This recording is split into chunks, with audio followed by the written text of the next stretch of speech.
नमस्कार, मी तुम्हा सर्वांचा लाडका बॅकलॉग संघटनेचा अध्यक्ष अक्षय. काल मी माझ्या सायकलनी माझ्या कार्यकर्त्यांसोबत प्रवास करत होतो. प्रवास करत असताना मला हे जाणवलं की मूव्ही थिएटर्स बाहेर आमचे कार्यकर्ते बॅकलॉग संघटनेची लाईनीत उभे होते.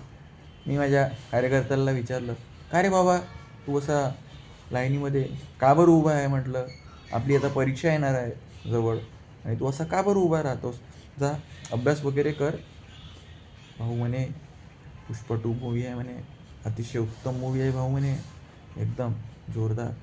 हा मूव्ही जर का मी भाऊ आत्ता नाही पाहणार म्हणे तर अल्लू अर्जुन मला का म्हणन भाऊ म्हणे, तुम्हीच सांगा म्हणे. मी त्या अल्लू अर्जुनने एवढी मेहनत केली आहे म्हणे का त्याला पास करण्याची जबाबदारी आपली आहे भाऊ म्हणे. बॅकलॉग संघटना ही प्रत्येक मेहनत करणाऱ्याच्या पाठीशी उभी राहते म्हणे." म्हणलं, "बरं बाबू, तू कर अभ्यास." म्हणजे अभ्यास नाही, पिक्चर पहा म्हणलं. पण दुसऱ्या एका कार्यकर्त्यांनी मला म्हटलं, "भाऊ म्हणे, लाईनीत आपल्याला लागत आहे म्हणे, आपला टाईम वेस्ट होता म्हणे.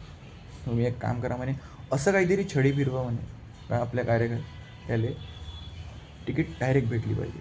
तर मी त्या मूव्ही प्रशासनाला, थिएटर प्रशासनाला सांगू इच्छितो, एवढी चांगली मूव्ही आहे, आमचे बॅकलॉगचा एकही विद्यार्थी त्या मूव्ही न पाहिल्यापासून मुकला नाही पाहिजे. तुम्ही आम्हाला काही आरक्षण द्या, काही कोटा द्या, जेणेकरून आमचा प्रत्येक बॅकलॉगचा विद्यार्थी हा मूव्हीचा आस्वाद घेऊ शकला पाहिजे. अन्यथा तीव्र आंदोलन होईल. धन्यवाद.